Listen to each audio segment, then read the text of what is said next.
Ang 3 kabanata ng unang sulat ni San Pablo kay Timoteo. Tapat ang pasabi, kung ang sino man ay magsisikap na maging obispo, ay mabuting gawa ang ninanasa.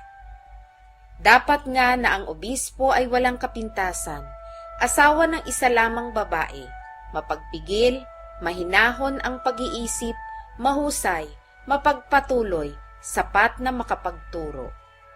Hindi magulo, hindi palaaway, kundi malumanay, hindi mapakipagtalo, hindi maibigin sa salapi. Namamahalang mabuti ng kanyang sariling sangbahayan, na sinusupil ang kanyang mga anak na may buong kahusayan. Ngunit kung ang sino man nga ay hindi marunong mamahala sa kanyang sariling sangbahayan, paanong makapamamahala sa iglesia ng Diyos?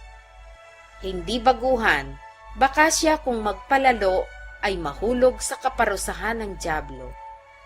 Bukod dito'y dapat din namang siya'y magkaroon ng mabuting patotoo ng nangasa labas, baka mahulog sa kapintasan at silo ng dyablo.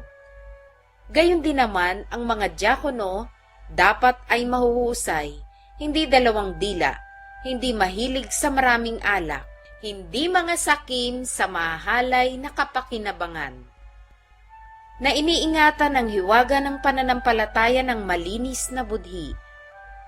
At ang mga ito rin naman ay subukin muna, kung magkagayoy mamamahalang may pagkadiakono, kung walang kapintasan.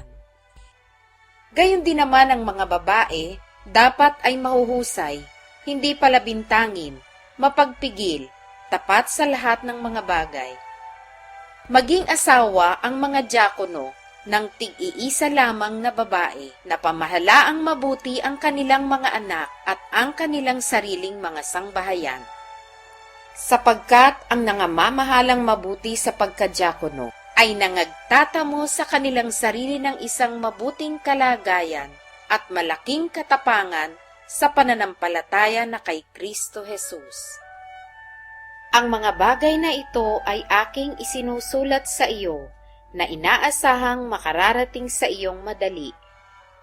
Ngunit kung ako'y magluwat ng mahabang panahon ay upang maalaman mo kung paano ang dapat sa mga tao na ugaliin nila sa bahay ng Diyos, na siyang iglesia ng Diyos na buhay at haligi at saligan ng katotohanan.